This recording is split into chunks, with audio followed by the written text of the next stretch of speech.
Assalamualaikum warahmatullahi wabarakatuh. Jumpa lagi pada mata kuliah Sosiologi Politik. Pada pertemuan kali ini kita akan membahas tentang partai politik.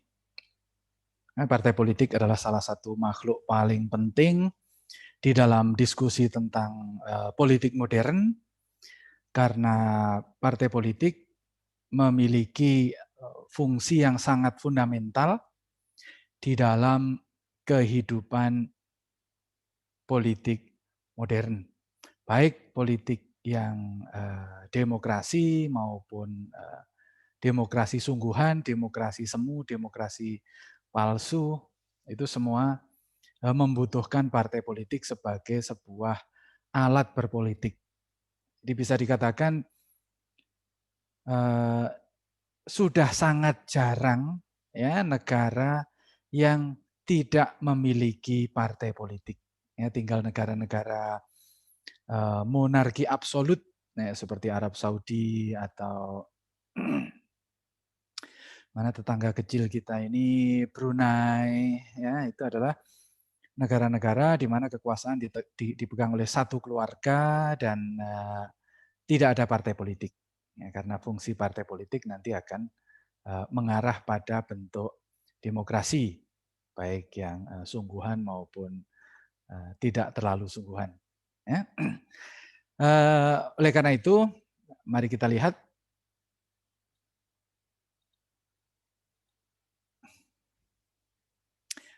apa itu partai politik.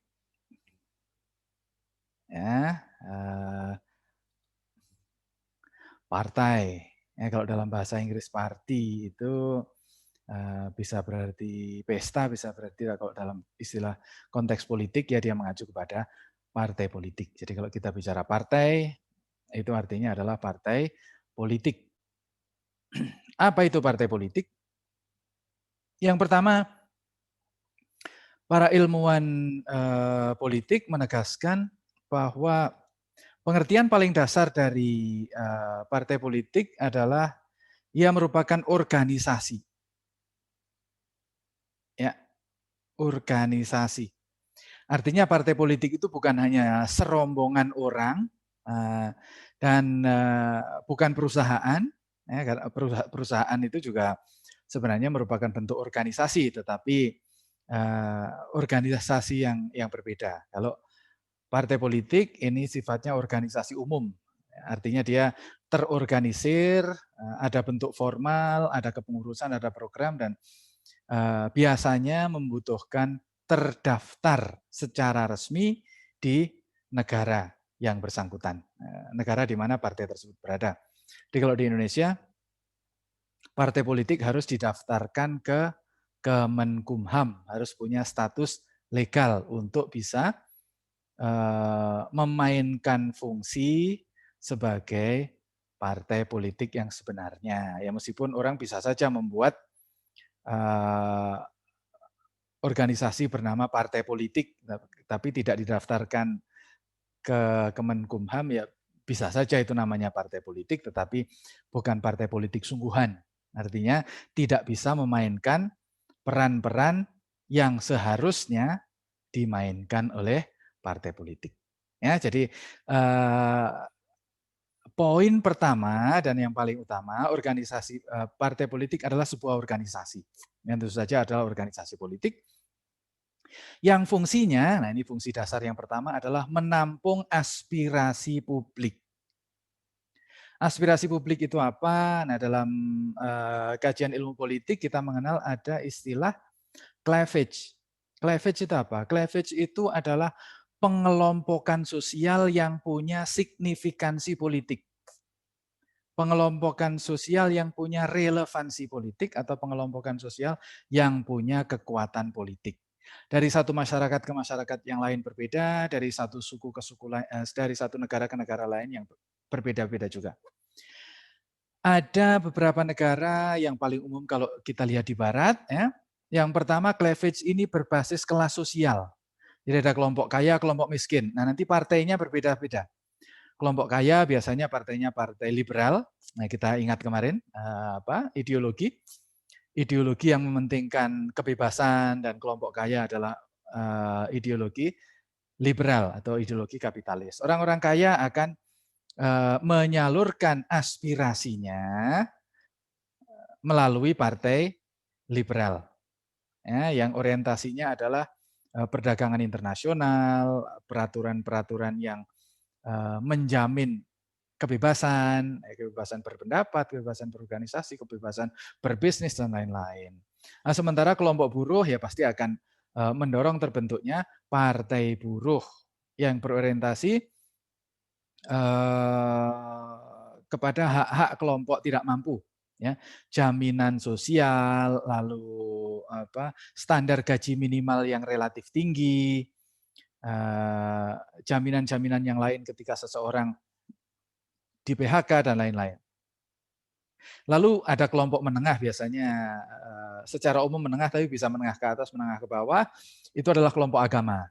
Ya, kelompok agama bisa mendorong berdirinya kelompok agama, partai agama ya. Kalau di Barat ya Kristen Demokrat, nah itu banyak sekali muncul di berbagai negara di Eropa ya, baik Kristen yang Katolik, ya, terutama Katolik, tapi juga ada yang Protestan. Itu biasanya mengarah kepada kesejahteraan sosial. Ya, jadi kalau kelompok kaya itu yang orientasinya adalah kebebasan, lalu kelompok bawah itu jaminan. Nah, kalau kelompok tengah atau kelompok agama ini orientasinya kepada kesejahteraan sosial, ya bukan kesejahteraan kelompok miskin, tapi kesejahteraan sosial. Biasanya yang difokuskan adalah pendidikan, ya, lalu kesejahteraan sosial, ya jaminan sosial ada masuk di situ. Tapi terutama yang menjadi rebutan kelompok agama adalah pendidikan. Ya, karena pendidikan itu menjadi pintu masuk dari penanaman nilai-nilai moralitas dan nilai-nilai spiritualitas.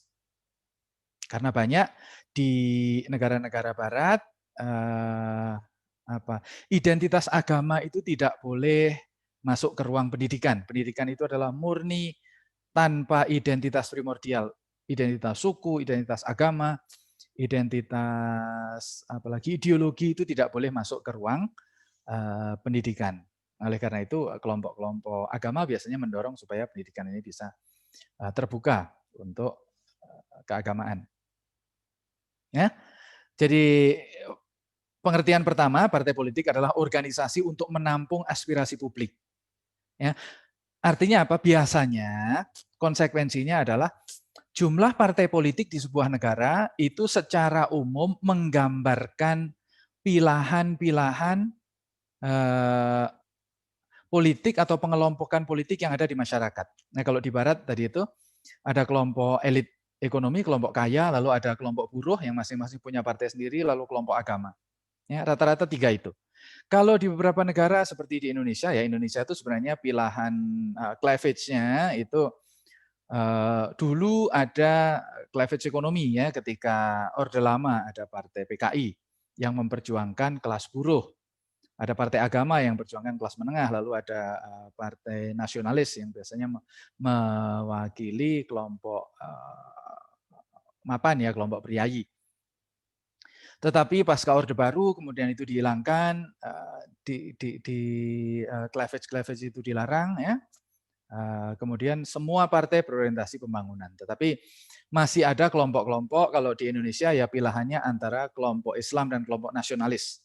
Nanti di banyak isu-isu politik ya dua kelompok ini menempati posisi yang sering berseberangan ya meskipun kadangkala kadangkala kelompok agama berkoalisi dengan kelompok nasionalis juga mengakomodasi isu-isu agama gitu ya. Tetapi secara umum cleavage-nya ini kalau di Indonesia adalah kelompok Islam dan nasionalis. Nah, nanti di beberapa negara misalnya di Belgia kalau tidak salah atau negara-negara Afrika atau negara-negara Timur Tengah, partai itu berbasis aliran agama atau etnis. Ya. Kalau di Indonesia dulu ada partai utusan daerah. Nah, utusan daerah itu artinya bukan dari Jawa ya. Karena Jawa itu bukan daerah, Jawa itu pusat. Dalam kaitan dengan ini, logika geografis kekuasaan. Jawa itu di pusat kekuasaan, daerah-daerah itu yang selama ini merasa banyak ditinggalkan sehingga mereka mengumpulkan aspirasi kelompok-kelompok daerah-daerah yang merasa tertinggal ini untuk memperjuangkan kepentingan politik. Ya, sebagai alat untuk merangkum atau menampung aspirasi publik, partai politik ada dua jenis. Ya, ada partai komunal atau partai massa. Ini biasanya partai yang mengacu pada satu kelompok tertentu. Ya, partai agama, partai Islam, partai nasionalis, ada partai Kristen. Agama yang lain mungkin karena pengikutnya terlalu kecil sehingga tidak membentuk partai tersendiri. Dan di dalam Islam pun ada partai NU, ada partai Muhammadiyah, ada partai yang kelompok Islam yang lain lagi. Ya. Itu adalah jenis dari partai komunal, partai politik yang mencoba menampung aspirasi kelompok tertentu. Tetapi ada juga partai yang sifatnya umum, atau dalam bahasa Inggrisnya disebut sebagai catch-all party, partai pemakan segala. Dia tidak peduli kelompok itu dari mana, ya kelompok primordialnya, kelompok agamanya apa saja boleh masuk, etnisnya apa saja boleh masuk, ya, bahkan kadang-kala ideologinya apa saja juga boleh masuk. Yang penting menyetujui ya program-program partai tersebut. Nah biasanya kalau partai-partai yang komunal tentu saja menyesuaikan orientasi dari komunitas yang ingin dijadikan sebagai sasaran. Kalau kelompok buruh ya pasti yang mendekati adalah partai kiri atau partai sosialis. Sementara kelompok kaya pasti yang mendekati adalah kelompok liberal atau partai liberal. Sementara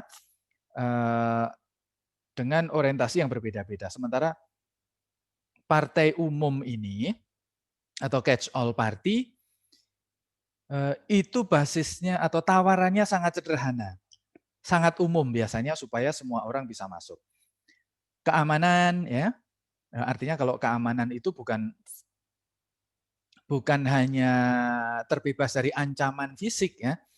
Keamanan itu menciptakan stabilitas politik. Stabilitas politik menciptakan stabilitas hidup. Stabilitas hidup membuat orang bisa merencanakan masa depan.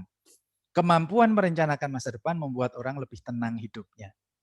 Nah, akarnya begitu. Sehingga partai-partai umum ini tawaran pertama adalah keamanan ya, atau stabilitas. Yang kedua kesejahteraan ekonomi.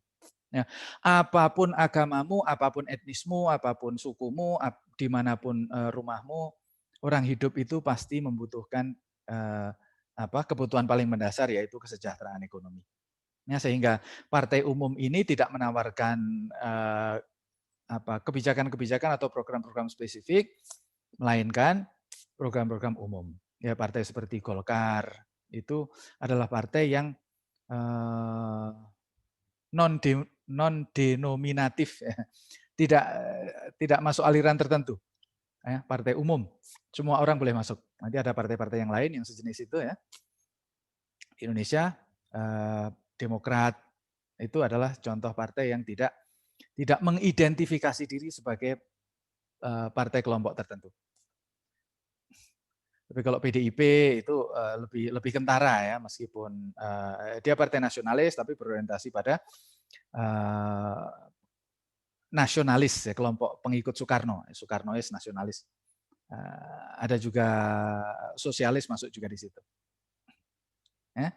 Jadi fungsi pertama partai politik adalah menampung aspirasi publik atau cleavage, dan keberadaan partai politik biasanya atau seharusnya mencerminkan keragaman yang ada di masyarakat. Karena nanti kalau jumlah partai politiknya kurang dari jumlah kelompok politik di masyarakat, maka pasti ada kelompok yang tidak terwakili. Sementara kalau jumlahnya sangat melebihi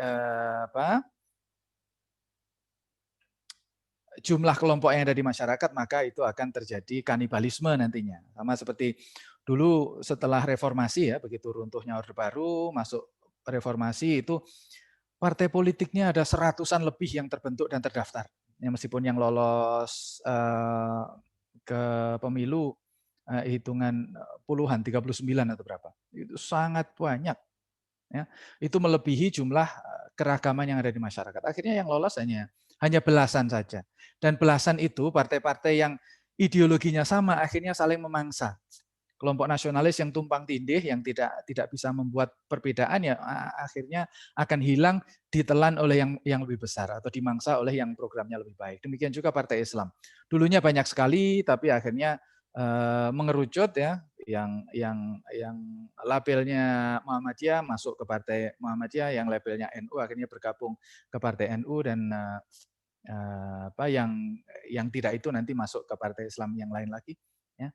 PKS itu menjadi alternatif bagi orang-orang yang pernah menjadi anggota partai yang kemudian tidak bisa bertahan. Nah, jadi jumlah partai itu yang sehat benar-benar mencerminkan jumlah keragaman yang ada di masyarakat. Kemudian yang kedua, partai politik adalah sarana untuk mengikuti pemilu. Ya, jadi tujuan akhir dari atau tujuan terpenting, ya, ini terpenting, ya, bukan tujuan akhir. Tujuan terpentingnya adalah mengikuti pemilu. Karena satu-satunya alat untuk bisa mengikuti pemilu ya partai politik. Ya, kecuali di negara-negara yang demokrasi palsu, ya. Seperti dulu zamannya Orde Baru, ada dua partai politik dan satu organisasi kekaryaan namanya Golkar. Golkar itu bukan partai politik tapi boleh ikut pemilu. Nah, dia punya kelebihan tidak terikat oleh aturan-aturan partai politik yang memang aturannya untuk membatasi partai politik, tetapi dia boleh ikut pemilu sehingga dia selalu menang karena punya posisi yang sangat diuntungkan. Nah, tetapi sekarang ini sudah tidak ada partai atau organisasi yang non partai politik tapi boleh mengikuti pemilu. Ya, kalau pilkada biasanya ada calon independen boleh, ya. Itu pengecualian, tetapi secara umum pemilihan umum terutama legislatif itu hanya boleh menggunakan sarana partai politik. Ya, karena memang fungsi partai politik itu adalah menampung aspirasi, dan aspirasi ini kemudian dipertarungkan, ya, melalui pemilu. Pemilu adalah cara paling damai atau cara paling beradab di antara kelompok-kelompok untuk bertarung, bermusyawarah, dan meraih kesepakatan bagaimana negara ini harus dikelola. Karena seperti kemarin kita saksikan, ya, ideologi itu punya orientasi bermacam-macam, ya, dan kepentingan kelompok itu juga bermacam-macam. Pemilu adalah cara untuk menyelesaikan perselisihan kepentingan, dan pemilu itu hanya bisa diikuti melalui partai politik. Nah, dalam kaitan dengan pelaksanaan partai politik ini, pelaksanaan pemilu, ya, itu ada partai nasional dan ada partai lokal. Nah, kebetulan kita di Indonesia memiliki itu. Partai nasional itu artinya partai yang boleh mengikuti pemilu secara nasional dan boleh mengikuti pemilu secara lokal, ya. Karena pemerintahan di kita di Indonesia yang memiliki atau yang tata pemerintahannya dipilih melalui pemilu itu ada 3 level, yang tertinggi nasional, lalu provinsi, gubernur, dan kabupaten kota. Itu pemimpinnya dipilih secara pemilu, ya, meskipun sementara camat ditunjuk oleh bupati atau wali kota. Sementara di kelurahan atau desa ada juga pemilu, tetapi sifatnya sosial, jadi tidak harus menggunakan partai politik atau bahkan tidak boleh menggunakan partai politik. Pemilihan kepala desa itu sifatnya komunal karena desa atau tata pemerintahan desa itu adalah ruang yang menjembatani antara realitas sosial dan realitas politik, antara negara dan masyarakat itu di tata pemerintahan desa. Jadi tata pemerintahan desa itu separuh bernuansa sosial, separuh bernuansa politik. Oleh karena itu dia punya situasi yang lokal yang tidak sama dengan pemilu ini. Ya, jadi kita kebetulan punya partai lokal yaitu di Aceh. Ya, dulu ada Partai Aceh, Partai Nasional Aceh, adalah apalagi yang makin lama makin banyak karena terpecah-pecah. Ya. Dulunya satu, kemudian ya politik selalu merupakan upaya untuk memperebutkan kepentingan, maka partainya pecah menjadi dua, dua menjadi tiga. Mungkin sekarang sudah 4 atau 5 partai lokal di Aceh. Nah, partai lokal di Aceh ini hanya boleh mengikuti pemilu yang ada di Aceh. Nah, karena dia adalah partai lokal. Kita punya 3 daerah istimewa ya, Aceh, Yogyakarta, dan Papua dengan keistimewaan yang berbeda, tapi hanya Aceh yang memiliki keistimewaan politik, keistimewaan terkait pemilu. Ya, di Jogja juga punya keistimewaan politik di mana kepala daerahnya tidak dipilih. Ya, tidak dipilih, tetapi di bawah kekuasaan sultan.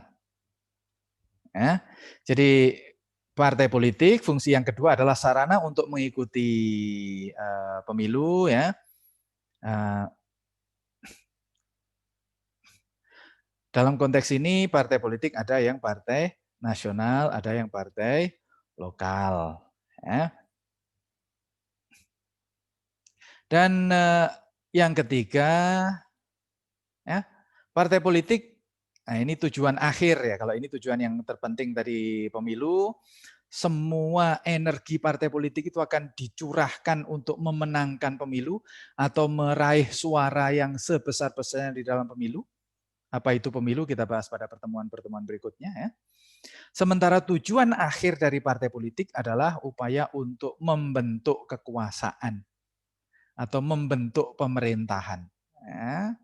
Karena pemerintahan itu dalam masyarakat politik atau tata politik modern demokrasi hanya bisa dibentuk melalui pemilu. Siapa pemenang pemilu itu punya hak untuk membentuk pemerintahan.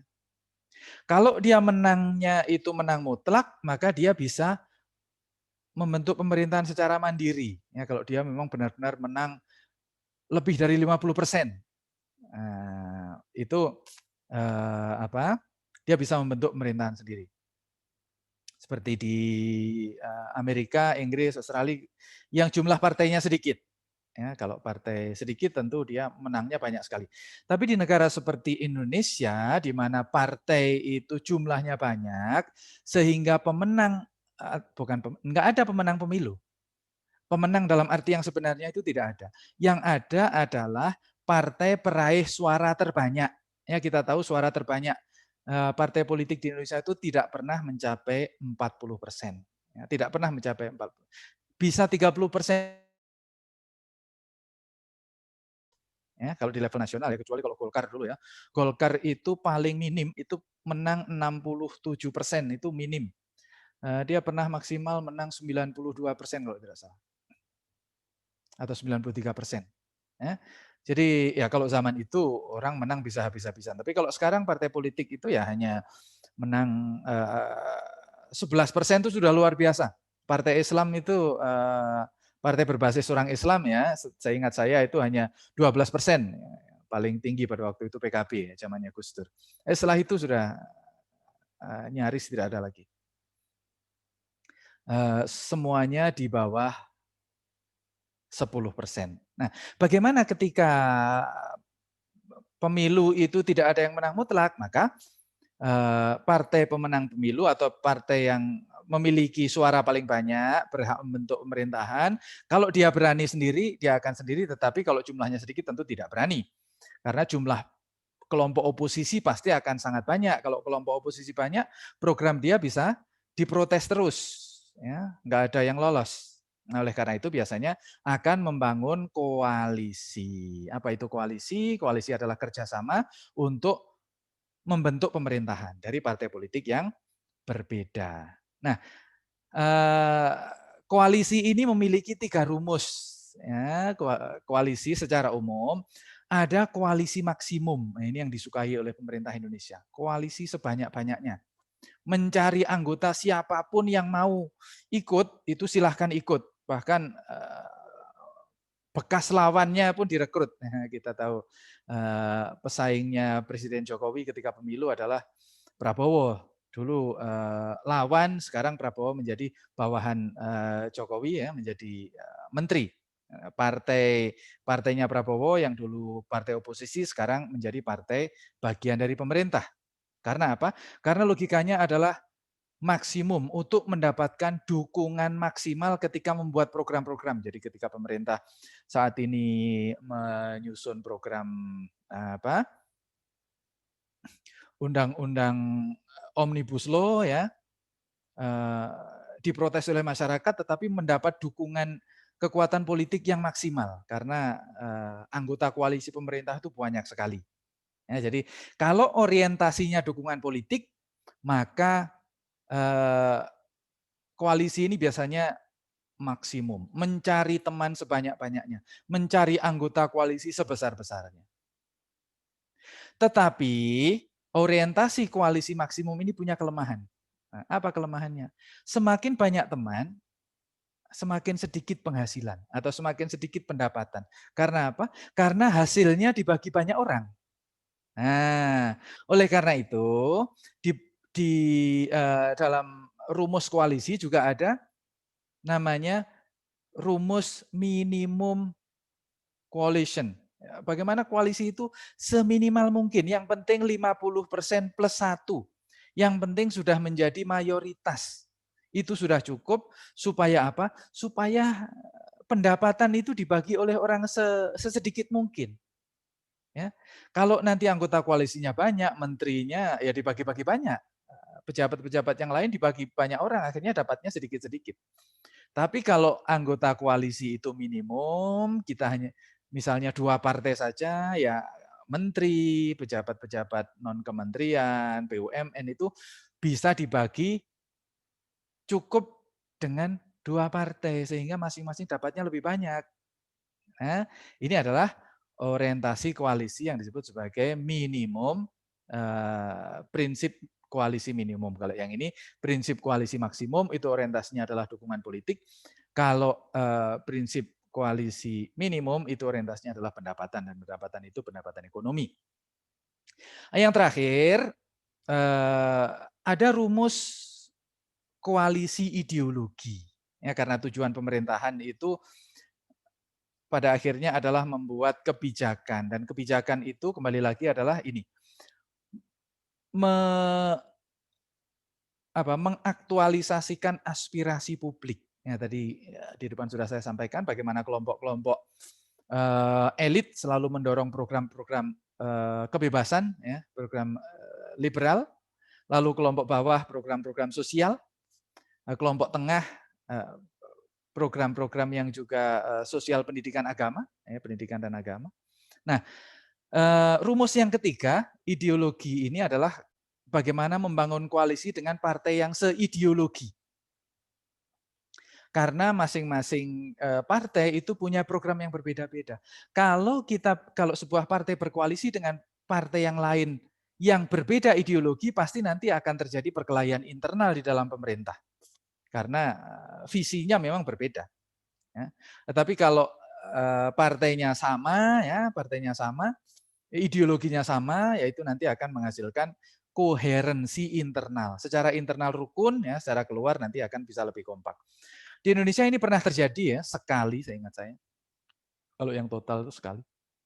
Yaitu ketika almarhum Gus Dur terpilih menjadi presiden yang pertama. Melalui sidang MPR. Pada waktu itu ada 2 kandidat kuat. Megawati didukung oleh semua partai nasionalis dan partai non-Islam, partai Kristen ada di situ. Sementara Gus Dur didukung oleh semua partai Islam. Ya, itu pernah terjadi sekali pada tahun 99 pemilu untuk pemilihan presiden pasca reformasi. Itu adalah koalisi ideologis di mana partai-partai di Senayan itu membelah, benar-benar mewakili cleavage dasar di Indonesia, yaitu kelompok nasionalis dan kelompok Islam. Ya. Tetapi setelah itu sudah tidak lagi terjadi, partai-partai politik semakin kompromis, ya. Nah, akhirnya orientasi yang paling disukai adalah ini, koalisi maksimum, bagaimana mendorong semaksimal mungkin orang untuk menjadi bagian dari pemerintahan. Karena dengan banyak dukungan, maka pemerintahan itu akan semakin kuat. Ya, inilah 3 fungsi utama ya partai politik. Nanti ada juga fungsi-fungsi tambahan, misalnya melakukan pendidikan politik kepada publik. Itu kaitannya dengan ini, ya, kaitannya dengan cleavage. Ya. Bagaimana partai politik itu idealnya adalah partai politik itu punya kesetiaan ideologi sehingga masyarakat itu terdidik untuk memilih partai politik sesuai programnya.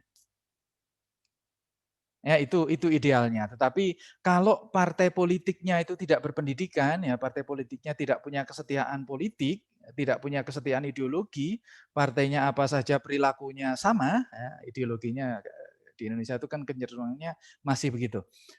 Berbagai jenis partai di Indonesia itu gaya pemerintahannya masih tetap sama ya. Oleh karena itu rakyat ya suka-suka mau milih partai. Memang ada pemilih yang punya idealisme harus pilih partai Islam, harus pilih partai nasionalis. Tetapi sebagian besar masyarakat Indonesia memilih partai berdasarkan suka-suka. Ya, ada yang memilih karena calonnya, ada yang memilih karena mayoritas di daerahnya yang menang siapa, ada yang memilih karena siapa yang mengasih amplop paling tebal isinya, bukan amplopnya ya, tapi isinya. Memilih partai yang paling banyak ngasih kaos dan lain sebagainya. Itu pendidikan politik yang buruk. Ya, ketika partai politik tidak memiliki kesetiaan ideologis, ya, punya ideologi tapi tidak dijalankan.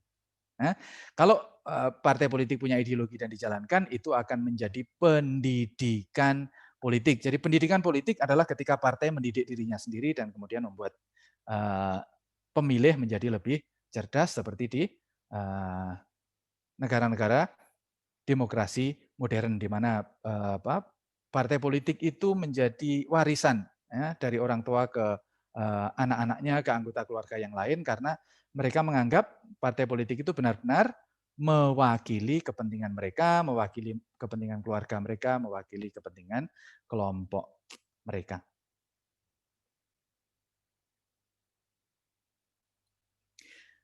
Demikian pertemuan pada kali ini terkait dengan partai politik. Mudah-mudahan bisa dipahami.